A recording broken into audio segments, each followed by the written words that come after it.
Les marchés avec CMC Markets, trading de CFD sur action, Forex et indices. Salut, c'est Trado. Voilà la vidéo de mise à jour pour l'indice parisien. Bon, la séance du jour n'apporte pas grand-chose, hein. Bon, on est venu tester la moyenne mobile à 20 séances qui est plate, donc on est sans tendance.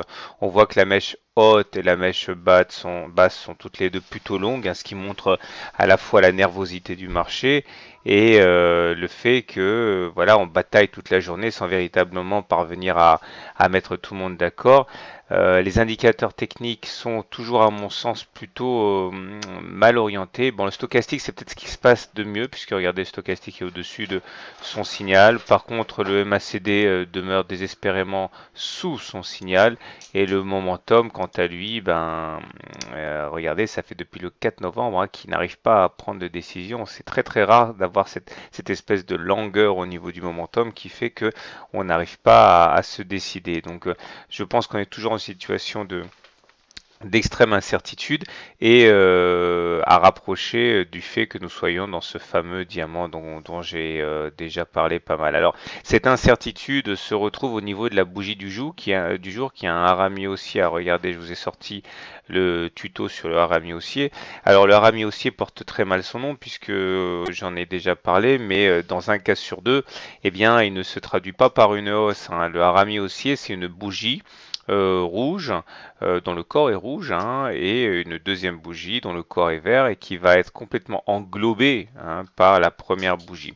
Il faut savoir que toutes les combinaisons sont possibles. On peut avoir aussi un harami aussi en croix, hein, dans sa version doji, ici, hein, avec une simple croix faisant office de deuxième bougie.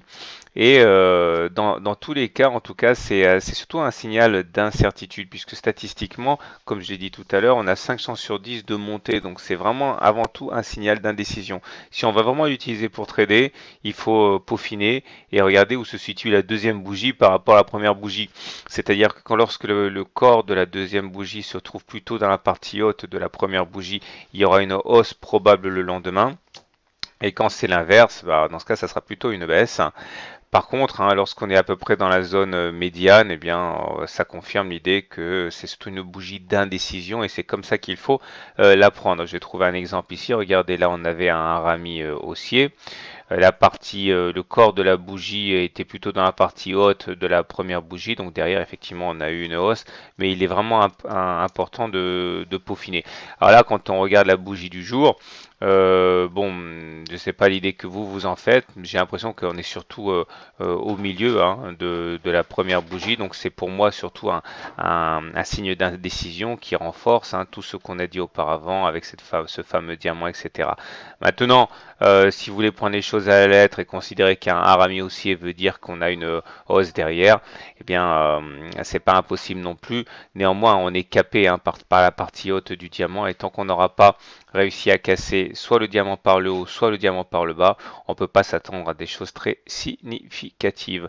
Voilà, je vous souhaite une bonne journée, de bons trades et l'action du jour, c'est celle qui est déjà sur le site, hein, c'est Peugeot. Voilà, bonne soirée, bon trade et à demain pour la mise à jour.